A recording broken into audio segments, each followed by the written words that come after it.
Boleskine House is located on the southeastern shore of Loch Ness, Scotland. The mansion was constructed in the late 18th century by Archibald Fraser. According to a local legend, there was once a church on the site, which caught fire, trapping its whole congregation inside. 50 men, women and children burned to death. Crowley purchased the foreboding house in 1899. He remained there until 1913, and bizarre tales of odd goings-on at the house during his occupancy are legion. Stories tell of the unexplained disappearance of Crowley's housekeeper and a local workman who went out of his mind after being tormented by the dark spirits conjured up by Crowley's rituals.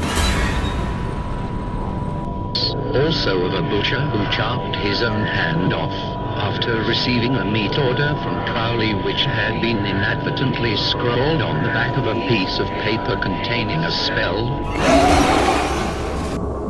The actual magical ritual which Crowley attempted to perform at Boleskine had nothing to do with black masses or black magic. It is known as the Abra-Melin operation, taken from the book of the sacred Magick of Abra-Melin the Mage, a famous grimoire dating back to at least the middle of the 15th century. Crowley seems to have become aware of the ritual from the 1897 translation of the book by occultist Magick, one of the founders of the Hermetic Order of the Golden Dawn, which Crowley had joined in 1898.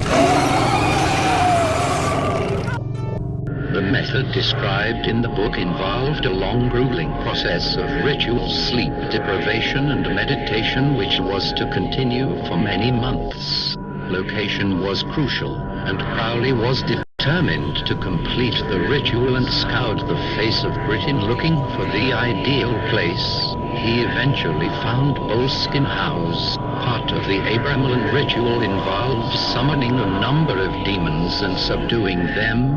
Crowley believed he had lost control of some of these evil demons which ran amok, terrifying the locals, who soon learned to steer well clear of Boleskine.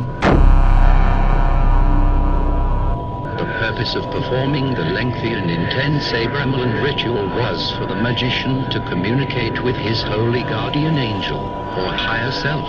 Unfortunately for Crowley and those around him, the Abra-Melin rites seem to have succeeded mainly in summoning demons, or the Abra-Melin devils, as Crowley calls them. During Crowley's occupancy, there were reports of a heavy, oppressive evil atmosphere at Boleskine. Dark eerie shadows filled the house. Fierce winds blew through the rooms despite calm weather outside. Strange time distortions and sinister figures were seen in the area. There is also a legend of an underground passageway linking the house with a nearby graveyard, said to have been utilized by Crowley for some unknown reason. Crowley later sold Boleskine House, and after his departure, the building fell into decay, though in the 1970s it was bought and restored by Led Zeppelin guitarist and Crowley fanatic Jimmy Page. Boleskine House even featured in the video. The song remains the same. Even today, the property retains a slightly sinister atmosphere. To many modern occultists, the geographical and spiritual significance of Boleskine remains extremely important. In fact, practitioners of Thelema, Crowley's religious philosophy, are still instructed to turn and face north to Boleskine when conducting certain magical ceremonies.